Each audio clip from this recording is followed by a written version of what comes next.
But I want to share a little bit of the history of why I allowed LMNOPI to paint me. It's really weird to see my face this big. People ask me, it's weird. So I just want to share a little bit of the history of what I know and how it relates back to home and why we remain on reservations. And so to start off, LMNOPI had asked me if she could paint me, and I didn't think it was going to be a big scale. And so I was, kind of like, yeah, sure, of course. And then she let me know that it was going to be a mural here. And she asked me what I thought about what's a special place to me. And a special place to me is the Wind River, and that's home to me. My parents would drop us off on the reservation every summer. We lived in Denver, and then they'd drop us off on the res every summer, and that's where we spent our summers running from res dogs and playing around and being wild little kids in the dirt and playing in the river. And recently I started leading expeditions through the mountain, and this space right here specifically is depicting 2 Indian passes that I took basically children through, and so it was very intimidating and scary. And so that's why she picked this specific topical graph portion of the graph. And also I wanted to give a little bit of history of the Arapaho people. Originally, where Coors Field is built, that is where our people would camp in that area. And we were pushed up to Boulder. And so we stayed in Boulder until Boulder was founded illegally on basically treaty land. And Chief Niwot, and I don't know if you ever heard that city before. It means left hand. Chief Niwot was pushed to the Sand Creek, and where he was murdered at the Sand Creek massacre. And so the Arapaho people were pushed to the Wind River Reservation and also down to Oklahoma. And so being in Boulder is always a very powerful relation back to, I feel like, my bloodlines. And I have 2 homes, I think, and it's this area and also the Wind River Mountain Range. And last week I was in South Dakota, and I participated in a play, and it's called Sliver of a Full Moon, and it talks about the legal reasons as to why Native women are preyed upon. And it's because we no longer have jurisdiction. Well, it was taken in 1978.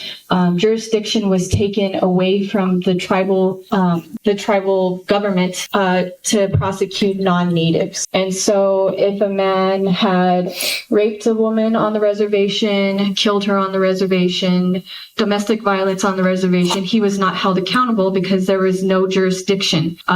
Everybody was always fighting, oh, is this state jurisdiction? Is it federal jurisdiction? And in the end, the government's a big thing, and no one's going to go investigate it to that level. And so in 2013, the Violence Against Women's Act was passed. However, they used the term Indian land, and Indian land is no longer an accepted term in Alaska because they are now corporations. And there's no longer reservations in Alaska. So there are 228 indigenous tribes in Alaska that no longer have Indian land.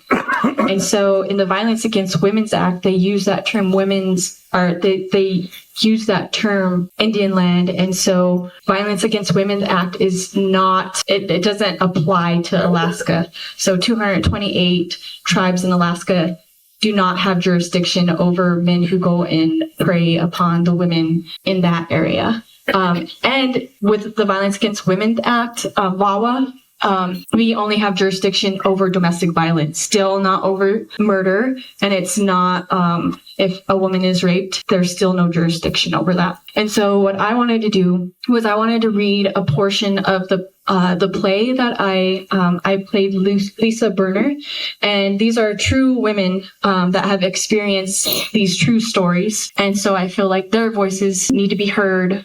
And the writer of this is Mary Catherine Nagel, and she does a lot of awesome playwrights. And so I just wanted to read you this portion. And this is from Lisa. My daughter was raped this past summer. Even though they wore bandanas, my daughter recognized their white skin and blonde hair. They were doing what I call hunting on our reservation. Non-natives know they could come onto our lands and rape and abuse our women with impunity. My daughter was just in the wrong place at the wrong time. She didn't come and tell me right away. She washed it and she hid it. That summer, we had another little girl who was raped. Nothing was done. The state did nothing. So she hung herself.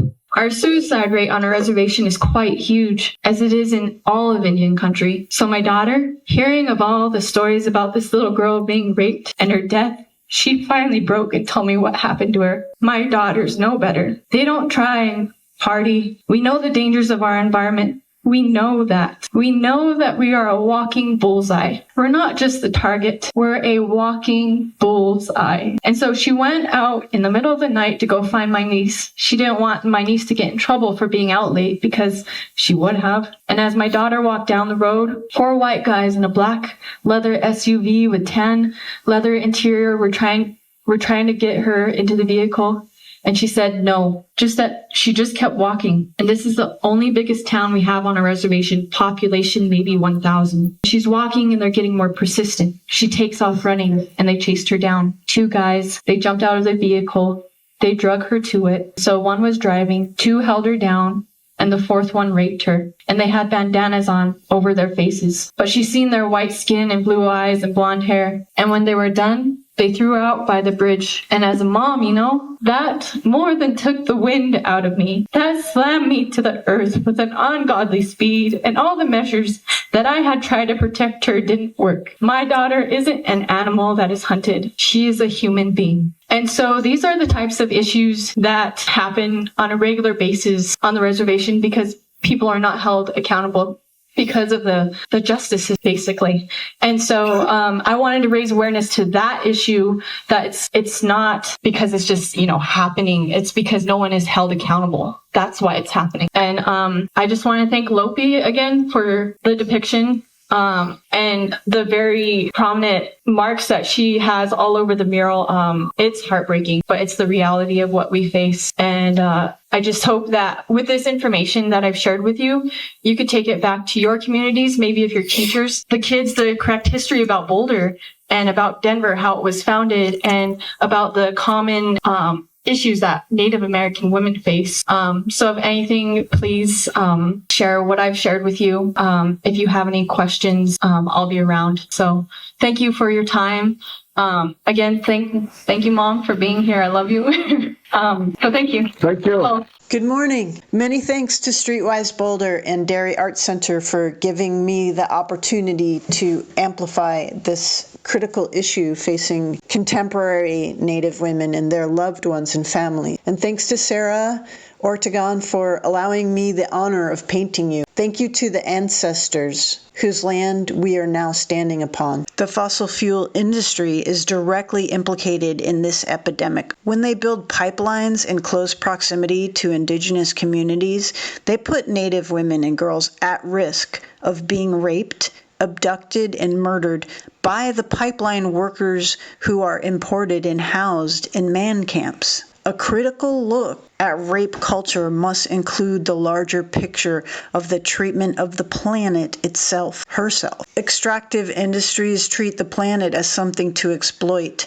Similarly, women are seen as objects to extract pleasure from. Desecrating the earth leads to desecrating women. We are one and the same. Elements of topographical maps highlight the interconnectedness of the human body with the planet. The elevation lines used in cartography echo the mark making used to describe the human body in two-dimensional form. One could perceive maps as mankind's attempt to subjugate the land, and as such it provides a curious juxtaposition with activists breaking free from the confines of borders and colonization, much as the topographical lines in this mural are breaking free from the confines of the boundaries of the pictorial plane. The figure herself refuses to be contained by the rectangular frame of the mural. She is bigger than that. Like a mountain, she rises up. When I began researching this issue in order to inform my creative process,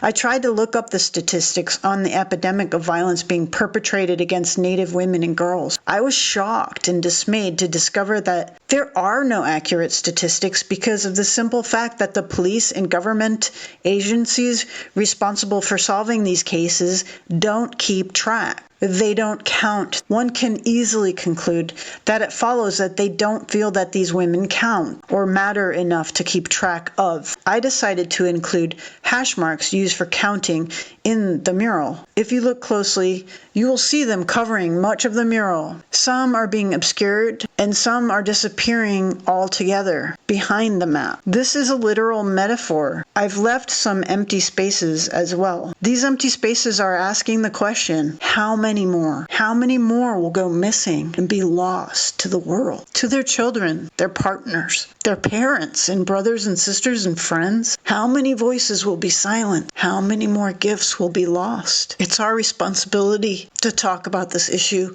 and amplify it in every way within our power. My power happens to be through paint. What is yours? Thanks for listening.